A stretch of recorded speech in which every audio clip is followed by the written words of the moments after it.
Amazing কি পরিমাণে আল্লাহ তাআলা যে আমাদেরকে ক্যাপাসিটি দিয়েছে, আমাদেরকে যে কত প্রিভিলেজ আল্লাহ তাআলা আমাদেরকে দিয়েছে আমরা জানি না।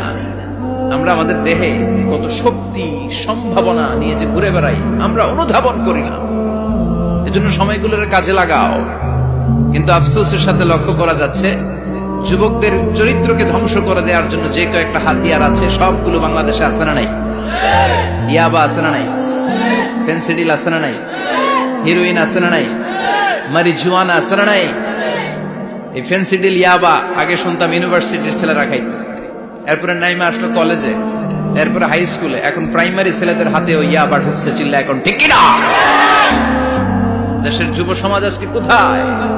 পর্নোগ্রাফি, এক একটা মোবাইল এক একটা হিন্দি সিনেমার কারখানা। ইন্ডিয়ান নায়িকাদের কোমর দুলানো ডান্স আছে না নাই? স্মার্টফোন নিয়ে ছেলে স্মার্ট হয়, কিন্তু ঈমান আখলাক চরিত্র সব শেষ। অপরাজনীতি, রাজনীতির নামে মন্দ খারাপ প্রতিহিংসামূলক ছাত্র রাজনীতি, নেতারা এই যুবক ছেলেদেরকে ইউজ করে, ওর বিরুদ্ধে ও মার, তুই ওরে মার, ওনারা থাকে অন্য জায়গায়, আছে না নাই?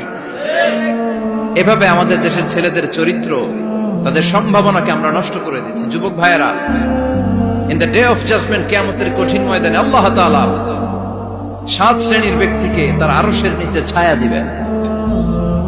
এর মধ্যে এক শ্রেণী হচ্ছে তোমরা যারা যুবক, শাবুন নাশাআ ফি ইবাদাতিল্লাহ, ওই যুবক যারা তাদের যৌবনে তাদের সময়টা, তাদের দিন, তাদের রাত তারা আল্লাহর ইবাদতে কাটিয়েছে। সুবহানাল্লাহ পড়েন। 7 শ্রেণীর মধ্যে 2টা শ্রেণী হলো যুবক।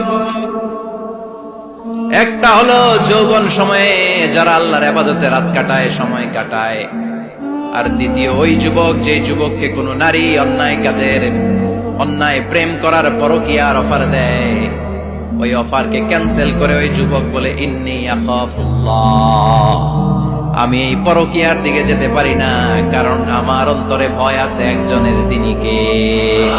তার মানে প্রথম হচ্ছে এক যুবক, যেই যুবক তার যৌবন কালের সময়টা আল্লাহর ইবাদতে কাটায়। দ্বিতীয় হলো এমন যুবক পরকীয়ার অফার পেয়ে সে বলে আমি ভয়ে ভয়ে একজনকে, তিনি কে? এজন্য যুবক, তোমার অন্তর আল্লাহর ভয় থাকতে হবে, তোমার সময়টা এমনি কাটানো যাবে না, ইবাদতে কাটাতে হবে, ঠিক কিনা? এজন্য আমরা নামাজের পরে বলি রাদিতু বিল্লাহি রাব্বা, আল্লাহকে রব হিসেবে পেয়ে আমরা খুশি। তারপরে বলি ওয়াবিল ইসলামি দীনা, ইসলামকেও দিন হিসেবে পেয়ে আমরা খুশি না বেজার? কথা কন, খুশি না? আপনি খুশি হইলে আপনার লাভ।